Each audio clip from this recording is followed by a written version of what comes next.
Hello, internetizens. Steve Persh here, Director of Developer Experience at Pantheon. Today on the live stream, we're going to ride a metaphorical rocket through time and development complexity. In just a moment, I'll be bringing on two folks from Lullabot, one of the most respected web development agencies in the game. Thinking about Lullabot takes me back in time to Drupal Camp Chicago 2008. I've got a t-shirt from Drupal Camp Chicago mounted on my sound panel. I've got a whole bunch of sound panels with tech t-shirts wrapping them sort of pillow-like, some good soundproofing there. But this Drupal Camp for me was formative in my experience. I was a young developer, just about a year out of college, and I was seeing the power of building websites, particularly, of course, with Drupal, and riding the Chicago L train an hour to and from this camp. I listened to the Lullabot podcast, thinking about the time. It must have been on my iPod back then, and I was immersing myself in Drupal and hearing from these Lullabot experts how it was done. Somehow, at that early stage in my career, relying on little more than gumption, I had figured out Drupal well enough to make the websites for two Tony-winning theater companies in Chicago. I figured out that I could reuse code that I wrote for one of those theater company websites on another theater company website. I was amazed by the power of open source. I felt like a wizard. I felt unstoppable. Then presenting in that advanced track of Drupal Camp Chicago 2008, it started to hit me just how much I didn't know how much I didn't know. Also presenting in that advanced track were the Lullabots, Jeff Eaton, Karen Stevenson was there talking about CCK3, the Content Construction Kit version 3 that was coming to Drupal 6. These were the people whose shoulders I was metaphorically standing on as a builder of Drupal sites. And I started to get humble. The dreams that I was having back then of like theater website in a box and effortless reuse of code and functionality across multiple sites. Yeah, I was not going to fulfill those dreams as a one-man band developer. In the 15 years since Drupal Camp Chicago, I've seen just how much developing the expertise around site building can get me so far, but to more effectively build out systems of sites, that requires a bigger team. Not a huge team, as we'll see soon, but we do need to match the tools we use with our teams. So that's what we'll be talking about today. So joining me now, talking about managing the tools and the teams of effectively managing a system of sites, I've got Nikki Flores and Albert Hughes of Lullabot. Nikki, Albert, welcome to the stream. I'm excited. Me too. Excited to be here. All right. Nikki, I feel like we go way back. I honestly don't remember when we first met. We most recently saw each other in person at DrupalCon Pittsburgh. That was super fun. But for the people watching the stream who do not have that connection for you, could you introduce yourself a bit more, talk about how you got into the web development world? Absolutely. Such a pleasure to be here. Thanks so much, Steve, for inviting us. Again, I am Nikki Flores. You can find me on Drupal.org as the user Monica Deer and throughout the internets. And just talking about those times, it just takes me way back, as a web developer myself for the very early part of my career up until 2019 when I joined Lullabot as a technical project manager. I have always thought about it as being able to build your own projects, to use the tools available, learn from the amazing open source community who's always so helpful and so informative.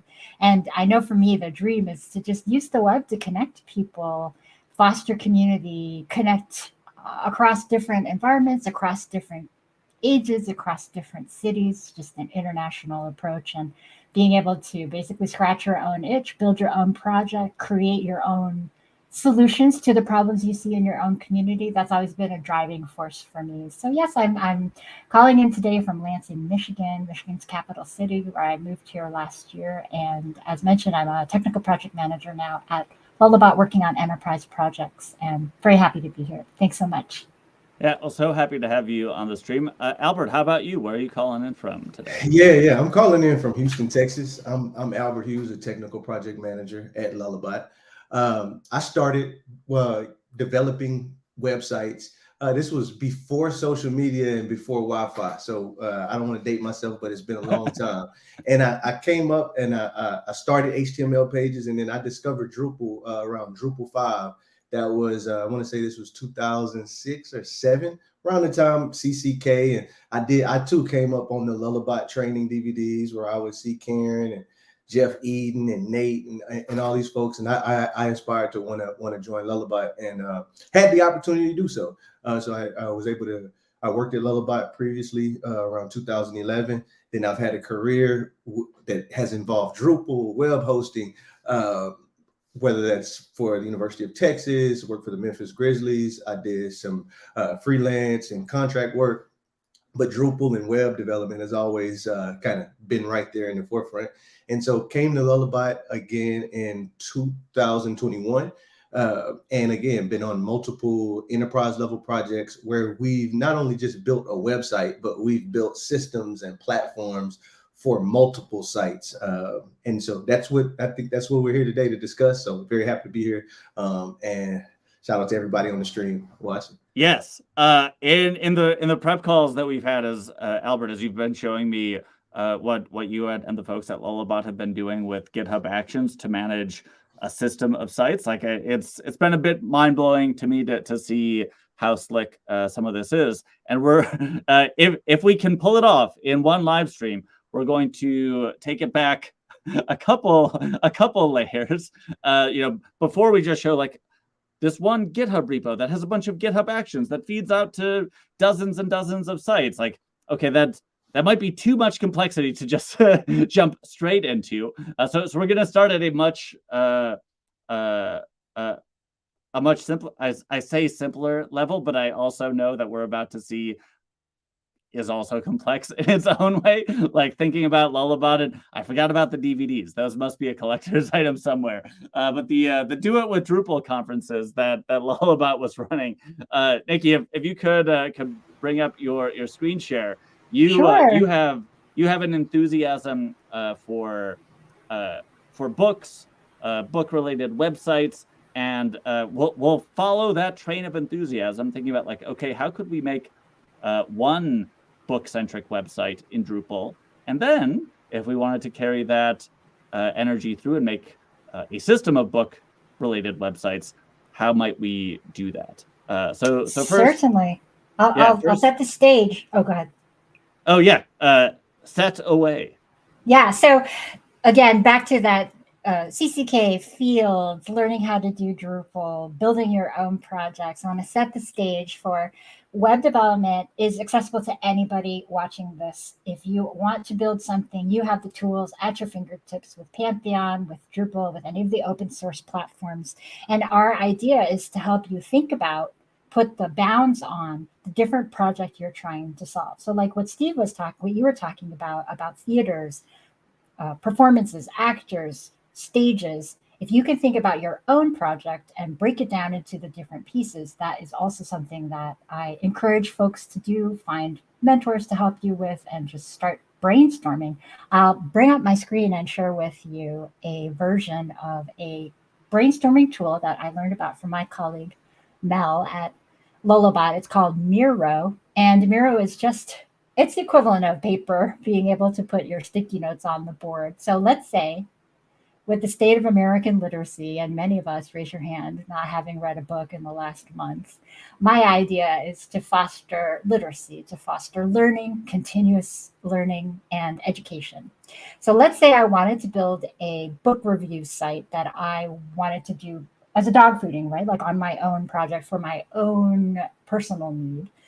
What are the steps that would be involved with a book review project? Well, the main part would be the books themselves. So of course, that would be the basic content type to think about.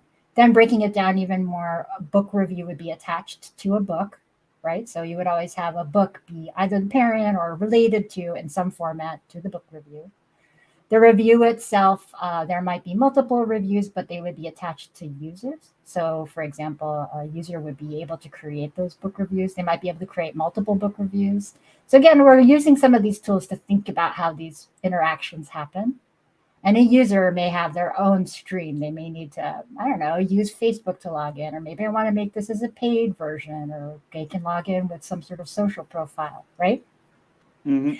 Alternatively, with books, there's other information associated with books. So for example, there's already large millions of libraries of ISBN numbers that could I potentially hook into that? Could I use that as a source when I'm building my book list?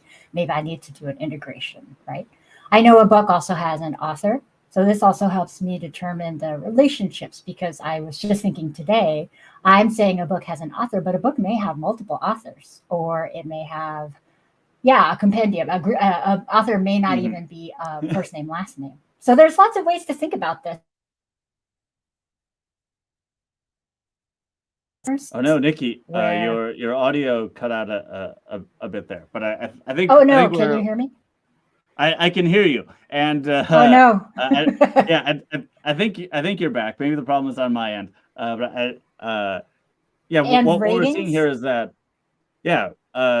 there's a huge amount of complexity that could be captured here, and just for a single book review website, to capture that complexity inside of Drupal, you're probably building out a whole bunch of content types and fields, right? Yes. Can you hear me now? Yes, you're good. Okay, so I would then automatically go to my Pantheon dashboard and spin up a new site to start testing these assumptions. Again, you would just create the new site. I have one already, so I'll just walk you through what it looks like on the back. If you are a Pantheon user, this is known to you. If you're brand new, they'll come up with a way to set up your Drupal site. Dev, test, and live come with. And I now have, within minutes of the idea, a working version of a Pantheon site that I can then start testing my assumptions on. So you remember, Steve, we talked about books. I can build with CCK, or now when it's built into core, the fields related to a book. Just like we were saying, I was thinking about authors and then realizing I may need to reference those. And there actually may be an ability for a user to create the author if it doesn't exist. Similarly, I could do new books and think about what the book content requires. So here I have currently just the author of the body. For the review, same thing. What comes with a review? Probably the user's review itself and the book that's being reviewed. And they may want to extend that, go back to the drawing board and put ratings or put some other types of features. So again, it's an ongoing process, but my idea is then I can pilot using Pantheon tools, using open source Drupal out of box, Drupal.org, get a working version of a site to test my assumptions on, build views, like here's the list of latest books, build lists of latest reviews, and then start using some of the available tools, themes to make it pretty, images to upload the author photos and the book images. All of these are possible. So then I was thinking to myself, hey, I'm entrepreneurial minded. Is this something that I could sell to maybe my local independent bookstore? Is this something that maybe some book groups may want to work with? So there's lots of different potentials here. Yeah, so what would I do? What if I wanted my own version of this? Yeah, one label. I could imagine a whole ecosystem where you're providing these sorts of sites to book clubs. I could imagine niche book reviewers. I can imagine a membership fee attached with one of the commerce modules to pay a fee to access this private community. So anyway, with Drupal, you unlock all of your project abilities, and with tools like Pantheon, you get them into a live environment that can be interacted with by anybody in the world with an internet connection, almost literally from thought to reality in an afternoon. It's so exciting. So that sandboxes are key. If anyone is watching, that's one, especially if you're getting into Drupal. They also have WordPress sandboxes you can spin up, but especially with Drupal, it's one of the quickest ways I've seen where you can, for free, spin up a working Drupal site instantly. So that's something to always check out. And I I would say, Steve, between Albert and I, we probably have dozens of test sites that we've created. We're always hitting that Pantheon dashboard. And then, of course, for work, we're always working on the Pantheon dashboard as well. So we love it. Yeah. I use it all the time for Drupal and WordPress when I just want to test something out really quickly, spinning up a new sandbox site. So anyone watching, you can register for Pantheon right now, spin up what Nikki was just showing, a Pantheon single site where every single site on Pantheon has a dev environment, a test environment, a live environment, and you can try out this whole workflow without paying. The point at which you would have to pay is when you want to connect a real domain name, so that all the members in our hypothetical example here, we'd have a book club with a bunch of people who are all hitting the live site, maybe making comments on the book. And Monica, you're the developer here. And I'm pushing directly to site. My one. Mm-hmm. Yeah, you are doing git clones, git pulls, git pushes to the dev environment on Pantheon, and then you can deploy code changes, dev, test, live, and when it's in the live environment, then the people hitting the live site are going to see it out here. Can I drop in there that also, just in case anyone didn't know, in Pantheon, once you have sites that are on dev or code, you can move code and files between different environments from the dashboard. So that's something that some platforms I haven't seen have, but that's something I really like as a single developer, especially when I'm working on my individual sites. Oh, totally. Yes. So it gets more complicated when you have lots of sites. So one of Pantheon's early differentiating features is what we call upstreams or custom upstreams. And the idea here is basically, let's take the mental model that's used for distributing regular Drupal and WordPress core and make that available to teams managing lots of sites. So for regular Drupal and WordPress core, there's any number of, there are thousands of WordPress and Drupal sites out there. And Pantheon being Pantheon, we're going to manage regular Drupal and WordPress core on GitHub. We've got, like so many tech companies, we've got sometimes feels like more GitHub repos than we can keep our hands around. But we've got Drupal and WordPress core on GitHub. When WordPress 6.3 just came out, we updated GitHub, and then those updates become available to every single regular WordPress site on Pantheon, and the individual developers working on those individual sites can click the button in the Pantheon dashboard to accept WordPress 6.3 into their individual sites. Now, the custom part of custom upstreams is let's give that capacity to distribute a whole website worth of code, as if you have your own version of core. Let's give that to everybody. And this is an idea that partially came out of the push a decade-ish ago in the Drupal community for Open Atrium and Drupal Commerce, these distributions. Can we have a shared set of code that is sort of distributed like all of Drupal core, where you may have a developer or two working on that shared code base, cloning, pushing and pulling from GitHub, and then those updates become available to child sites. And I want to show just real quick what that looks like in the Pantheon dashboard. But I suppose before I pull away this diagram, Nikki or Albert, any immediate thoughts or reactions just to that idea of custom upstreams? Well, for me, definitely, I wanted to point out that the reason why we would do it on something like Pantheon is to take away the mental effort involved in updating Drupal, setting up your PHP, going into the database, right? That's all covered for you because of this managed approach. And that frees you up to think about the bigger problems and not also have to do development or infrastructure handling, right? So I think that's part of it, is that don't let kind of the fear of something stop you from implementing your idea. And that's what I love about Pantheon. Yeah, and then I was going to ask Steve, just for clarity, and maybe just reiterate and make sure I understand. Yeah. So with regular Pantheon, they have Drupal core WordPress core, I have the ability, as I'm having my site, to click a button with Mm-hmm. Drupal. If Drupal releases an update, I can click the button from my dashboard, and those updates can be merged into the code that I have on Pantheon. Is Yes. that correct? That is correct, and we didn't even plan it down to this detail, but that is a great transition, Albert, to what I wanted to show next. Yeah, for sure. and then with custom upstreams, it's basically saying we're giving companies and we're giving agencies the ability to create their own set of releases that then can be a custom upstream that can be available from the dashboard that could be merged into sites. Is that correct? Exactly. So what we're looking at here is a dashboard for an individual WordPress site that I spun up just for the purpose of showing this this part of the dashboard. So I have a WordPress site like we were just seeing on Nikki's screen with Drupal.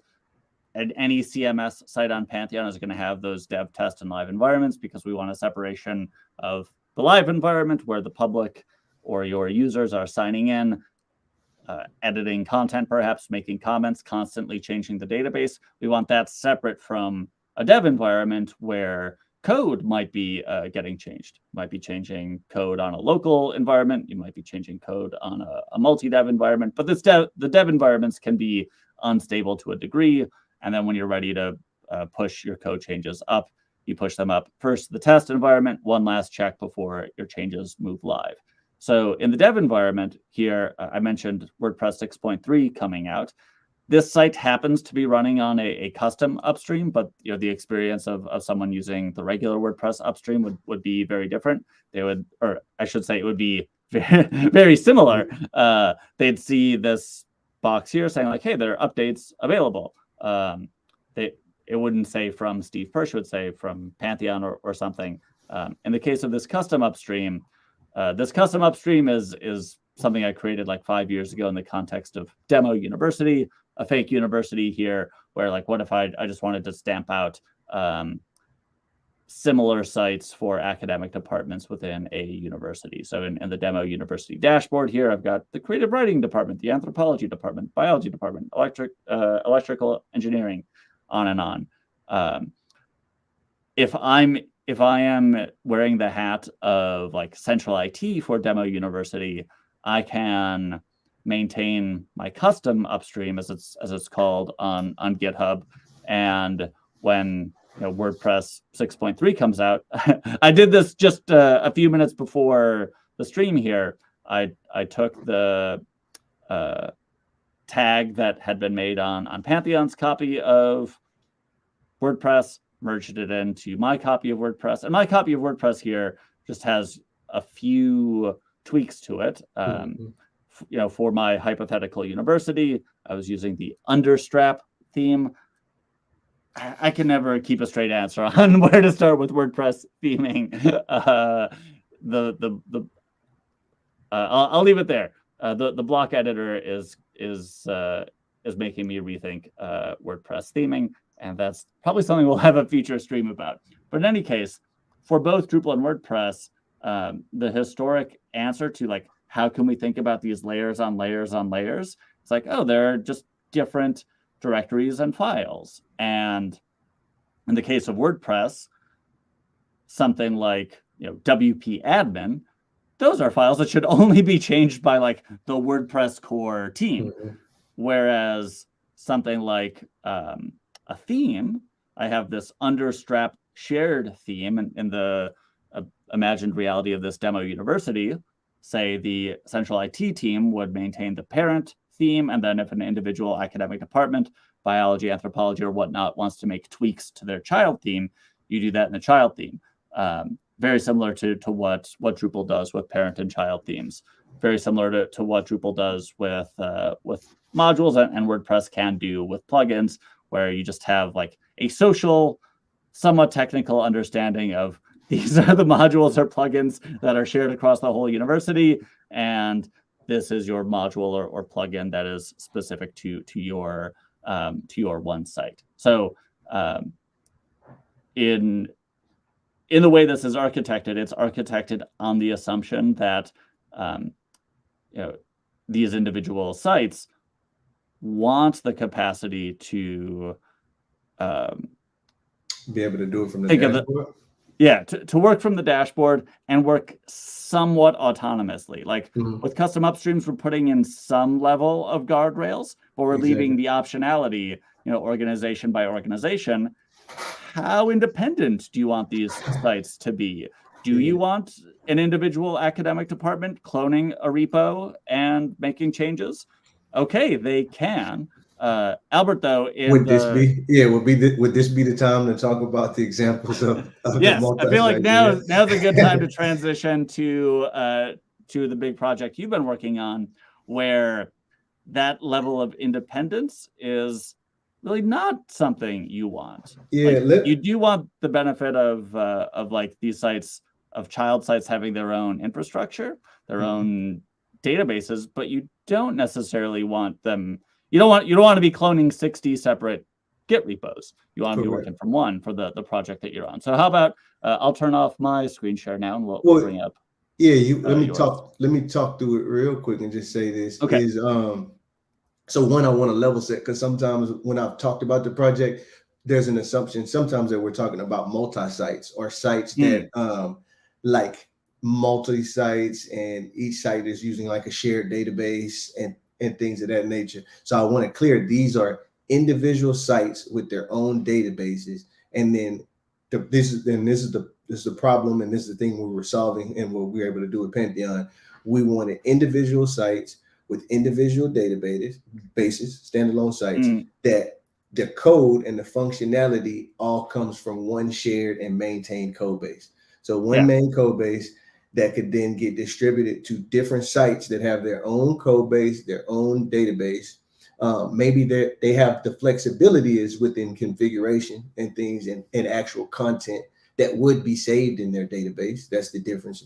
But we wanted to find a way to do that.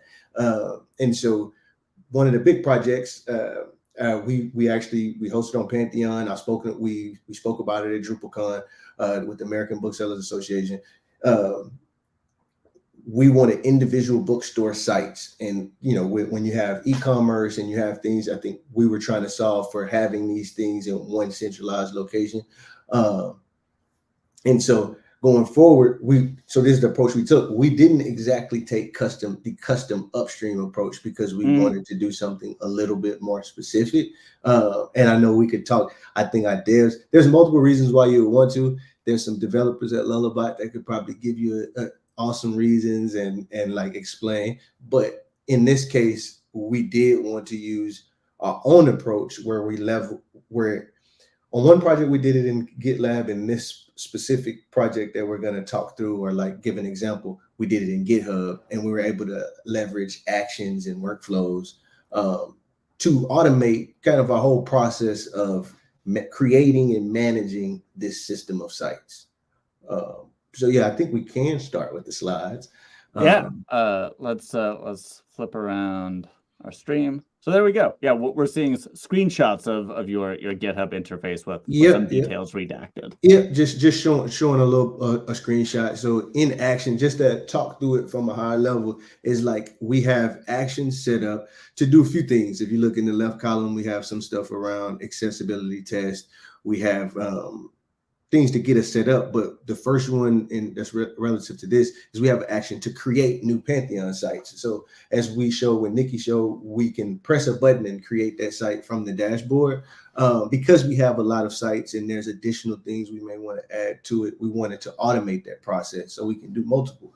And so we created an action and a workflow for creating a Pantheon site. If you see here, you can literally click that button, and then there's a run workflow drop down. You put in the name of the Pantheon URL that you want to use for your sandbox, and it will create a site in your account for whatever name you put in there. So that's how we add sites to our mix of sites we have.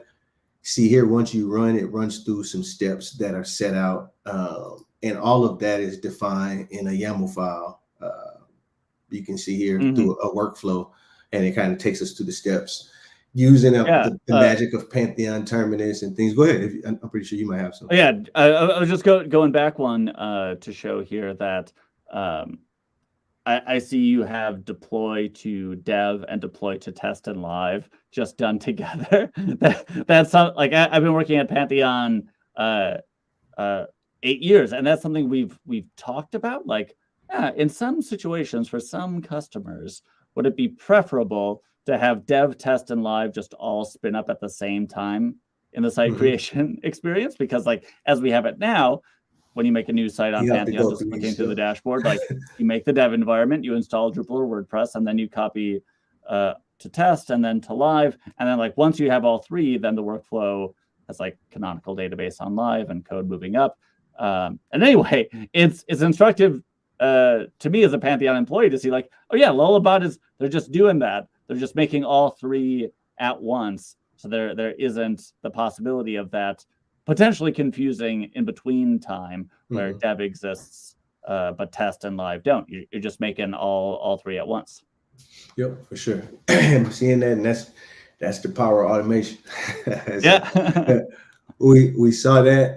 And then once we have the workflow created, once we have the Pantheon site created, we are here at, okay, we create the new site. This is the YAML. And then in that, we also, I think in that same workflow, well, once the site is created, you can create a release. And then once the new release is created, the release actually is a workflow that triggers the workflows to deploy to dev and test environments. And then that's again a YAML file. And then once they're there in our like process, without getting too deep, that's the time when we do QA, do some checks on dev and test. And then when it's a deployment day for production, we can come here, kick off another workflow, deploy to Pantheon production, run the workflow, and all the code from our code repo from where we have in GitHub, all of that code is now deployed to each individual production site so that they have the latest, most updated code, and we can maintain that same code all in one place. Okay, so yeah, you've got here a balancing of concerns that works really well for this project, because if I understand this correctly, you are not anticipating or you're just not going to be in a situation where one of these dozens of sites gets cloned separately and worked on separately. Correct. That's absolutely correct. Yeah. Sorry, can I jump in, Albert? From the business process perspective, up until date, if you consider having an enterprise, a stable of sites, but they all have a little bit of configuration changes in between, just think of the load it would take mentally for somebody to remember that, oh, the basic page on this has additional field that references this one on that site only. Not the case in this situation. They're wanting to centralize on one standard code base. It's also helpful for us to program because we know that it's the one change, it goes out to everybody. We also have our own test version of it. One change goes out to that, we can test it. And then also from the business process perspective, they can also understand that it's a planned release for any of these new features we're coming in with, and that they can expect it to always be on the deployment day. So we do the dev to test on the first part of the week, Mondays and Wednesdays, and then we do the live on the Tuesdays and Thursdays, never deploy on Friday. And then there's planned, and it's also all the way across. So if we see that there's an error, we just saw a bug today, we can then localize what all is happening, what is it related to, because if everybody's identical, then one would assume that a project problem would be showing on all sites because they're all identical. So it's helpful for us as developers. Yeah. And you have the capacity to, like, you find a bug, you think you presumably fix it. You could look, as I interpret the system, you could deploy that bug fix to a single site, verify that it fixes that single site, and then deploy it to the other dozens of sites. Is that right? Yeah, 100%. But I would say technically, because of what we're doing, that shouldn't be the case, because a code bug would affect all sites. So that might be also is a pros and cons. But Yeah. if there is a bug, it's very unlikely to be a code related issue that wouldn't be affecting other sites, unless it's like, okay, a certain configuration. But the way we have it set up, that it should eliminate a lot of that. And help us already narrow it down or see it faster, because so that's one thing. I like the way you've mixed just some of the benefits that can be had through multi-site, of like, this is one code base that serves however many child sites, and like that you get some mental clarity there. However, like a downside that I've heard over and over again around multi-site is like the growing fear of making releases. Like, as you add more and more sites, the negatives that could come from a bad deployment, like, they only go up. And I've talked with teams who are running big Drupal or WordPress multi-sites, who like get to a point where they're literally afraid. They're afraid to make any code change whatsoever. And hearing that you're maintaining that regular schedule, that tells me you're not afraid to change your code, and that's good. So yeah, whether it's custom upstreams as many of our customers do it, or this model where it's the shared code base, but the still separate infrastructure, keeping the infrastructure separate still greatly lowers the risk of bad deployments, because the deployments are happening like to each site separately, although you've got GitHub Actions here to like trigger them all together when you want to. Yeah, and I've heard directly from clients that we've worked with these similar setups, exactly what you said is like, it has removed a lot of the fear that they've had about doing updates and releases, because they know it's one, the code base is shared, and like we're working on, we have a testing process in place for that, and then we've being able to automate that to not only like press the button and let it go, and so somebody isn't clicking over and dragging, and there's a content freeze that needs to happen, and somebody may miss a step. We have that automated, so it gives us back more time to test on the front end, right? So like before we have to press, because we don't have to spend all that time in actually going through the steps to do a release, we can use more time to actually do quality assurance testing and testing on the peer reviews and code reviews that happen before deployment. So I think it's been working out. Yeah, could you describe more of that? What does it look like? I think you mentioned pull requests. What does it look like? Or can you describe what happens when there's a pull request? Do you want to jump in something here? Do you want to jump in the drawing or something there? Oh, sure. Yeah. Let's bring back the crayons and the Legos here. Let's see if I can get this. There we go. All right. So we talked about custom upstreams as Pantheon provides it out of the box with our custom upstreams flow, and I beforehand started drawing out some of my understanding, Albert, from our early discussions, and what I've heard from you is you've got the centralized GitHub repo, you've got GitHub Actions, you've got already you've got far more than one Pantheon site, but when you run that GitHub action to create another site, like you're filling out that brief form in GitHub Actions, and then bam, I'm getting more sites. So you could probably draw a couple more of those boxes with the 3 boxes in between. So this is representing, these are representing one site with dev, test, and production inside of them, correct? That's what we look at. Exactly. Yeah, so that having boiling that all down to one GitHub action, like just I heard the phrase reducing mental load, I think, earlier. Yeah, absolutely. And you can do this as a GitHub action. I know we have at least one customer that does this like automated creation of sort of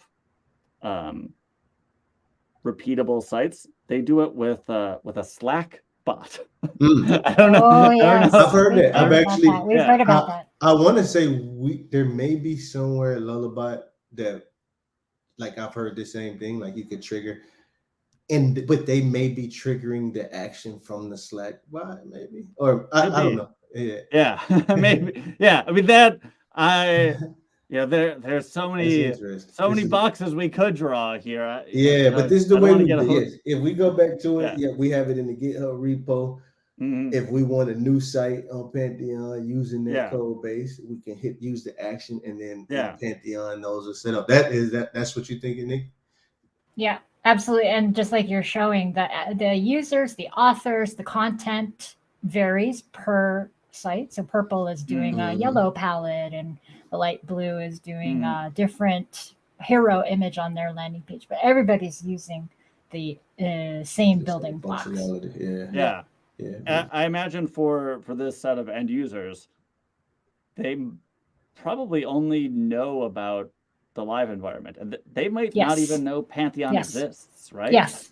They don't know what it is, but they're logging in. Yeah, maybe they know it exists. I would say, in these projects, the end user, because these projects are more like products, I think, and the clients that we're working with are helping the end user by building these sites for them. And so I think our clients know it, but yes, by the time the bookstore owner doesn't even care about Pantheon, because I think at this point they're looking at what we've developed for them as the product. So whatever we've named this, that's what purple, blue, and black see this as the bookstore, the book review platform at this particular point, I think. Yeah.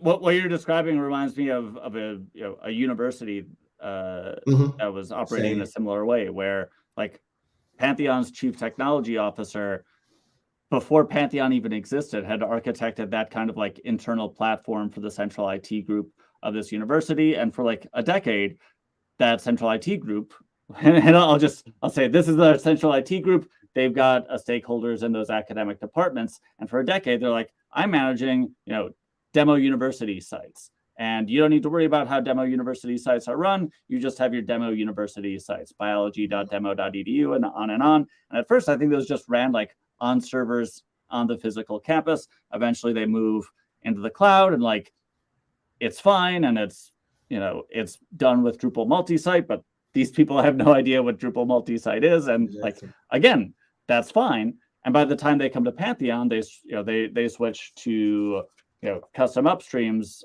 as we call it. And I was at their internal conference as the IT person is explaining in 2018 to their stakeholders across the academic departments. Hey, just so you know, at some point here in summer break, we're switching over to Pantheon, but you're just going to keep going to biology.demo.edu, sign in. It's Drupal. That's all the same. But under the hood, it'll be on Pantheon, and it might seem faster because there's a CDN, and that's maybe all you'll notice. And like, hey, that was success. Like the IT person, their job, and like I say IT person, but like there's actually a bunch of IT people. Their job was suddenly much more efficient using Pantheon custom upstreams. But for these folks managing all the individual academic departments, like they just kept trucking along. So yeah, platforms on platforms. So we can create a whole bunch of sites. I did want to ask, like, how do the pull requests happen? So I started mapping out some of my assumptions here, Albert, that like we've got GitHub, we've got a developer or two going to the local environment, making a pull request, but like what happens after that? Yep. So from if I had to talk it through, all the main code is right there in GitHub in that repo. If I'm developing locally at Lullabot, a lot of our projects where we standardize around DDEV, so we'd have something in that same repo that gets you set up where you can have a DDEV and local environment. When it's time to create a pull request, the pull request is created, opened up in GitHub. In some projects I've worked on, you can utilize the multi-dev environments from Pantheon, where with each pull request, the multi-dev environment, there's a multi-dev environment created, meaning based on the pull request code, a sample or like a example of that site will be created that you can share a link to. We use an internal tool that's connected that does the same thing, creates a shareable link, which each pull request in the project example we had a test site, like a standard, not real site, but it was like our site that we treated like this is our version of a live production site, where we would have the multi-environment spin up and create, every time you create a pull request, it would use that site to incorporate the functionality with. It'll be that site and that database to then give you a link that includes the new functionality that's presented, or the new code that's presented in the pull request. Even on the one that we have now, or one of the big projects with GitHub, we're using our tool to create basically a preview link for every site on this platform that we created. So you can preview every site in their database that with the updated code from the pull request before actually approving or merging the pull request. Yeah, so you could have the pull request goes to all the individual sites. We have here the Pantheon sites dev test live on every single site, and then any Pantheon site can have any number of multi-devs. And yeah, if these are all good to go, then like you merge the pull request, and then the main branch goes to the dev environments. So the ability for us to do that is where when we talked about like maybe there's one site that maybe has an issue or something like that, that's a way to see, or that we could catch, or something that flag, because we're doing some automated testing. So we're doing a lot of automated testing. So what'll happen is one of those individual sites may fail. And so then that's where you could then identify, okay, I can go to that tugboat for that site on this pull request or this particular link, and then look at that site so that we can identify, okay, why is this happening for this specific site? Maybe it's like a weird content thing that particular site had. A lot of times that's what we found that like maybe they changed the image and just something popped up. But go ahead, Nikki. Well, I was going to say, I don't think those errors are quite like, it's not going from the pull request to the actual implemented Pantheon site. It is still going to pretty an intermediary place where we're doing the testing and QA, at which point it goes back to GitHub, gets merged in, and from there, it's just like the other side, get the actual pushes. And just to point in, because this is my responsibility, we do security scans on each pull request. We do the accessibility testing using Lighthouse tools, get a score for it if it doesn't pass the score. And we do visual diff testing, regression testing, to make sure that if a developer has instituted a change, then the visual diff will pull up if that's impacting other places. And they can accept or reject the visual diff, as well as the other tests. And then at approval of that, then it can get merged in. The QA environment is destroyed. And then at the next deployment, that GitHub goes up to dev and test, and then to live the next day. Correct. Yeah. I feel like there's more discussion or sharing to be done within the Drupal community of like, what are all the things that can be automated? I've sometimes thought of like continuous integration as like a codification of culture, and a professional mature agency like Lullabot is going to say like, we expect all of these types of testing to happen for everything, for every change, for every pull request. Like we care that we care that we're not breaking the visuals, we care that we're not breaking accessibility, we care that we're not like breaking behavior. And so let's write automation that checks that on every single pull request. I think go ahead.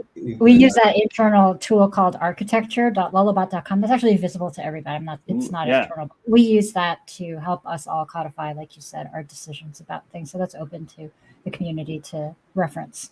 I saw that a few months ago, and I need to go back to it. All right. ADR is a key.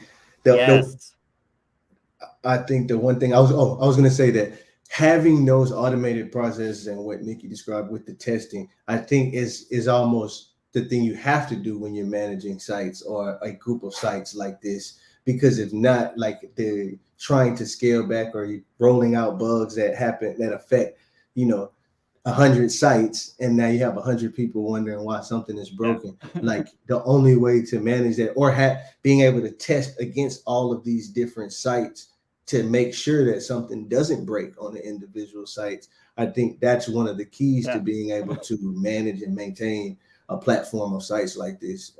Yeah. That was really good to point out. I mean, we're running out of time here, so I'll rocket us back in history. Like I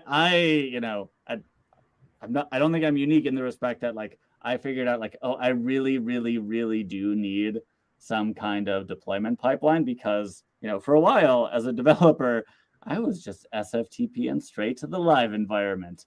And oh yeah, I think most people started there, and I broke stuff, got yelled at, and then figured out like, okay, I need this. But that was just in the context of one site. And like when you get to the context of like there are 60, there are 100, there are literally 1,000. Like we've got people who are doing custom upstreams with 1,000, 2,000 sites. If you're doing that, if you're deployed to 2,000 sites and don't have a robot helping you answer the question, did I break anything? You could have a bad time. All right. Well, thanks so much for joining me here, Albert and Nikki on the stream. Any closing thoughts before we go? Just anyone can Drupal, anybody can do open source, anyone can set up a Pantheon site. Just if you have a problem you want to solve, I invite you to solve that problem with the tools you have available. Yes. Yeah. Anyone can go to pantheon.io/register, set up a free account, do that dev test live deployment pipeline that we saw. Custom upstreams is available for accounts at the gold level or above, people who are managing a portfolio of sites. Albert, how could people reach out to Lullabot if after getting off the ground with Drupal, realizing, oh, I might need some professional help here? How can they find Lullabot? I think lullabot.com. I think go in there, the contact form, get in touch. I think all social, anything that's a Lullabot, I think you can reach out. But the place I would go, lullabot.com. Feel free to reach out, fill out a contact form. Let's get started on some type of project, see if we can help you out. All right, sounds good. Thank you, Albert, and thank you, Nikki. Bye-bye, everyone. See you on the internet. Thank you so much. Bye-bye.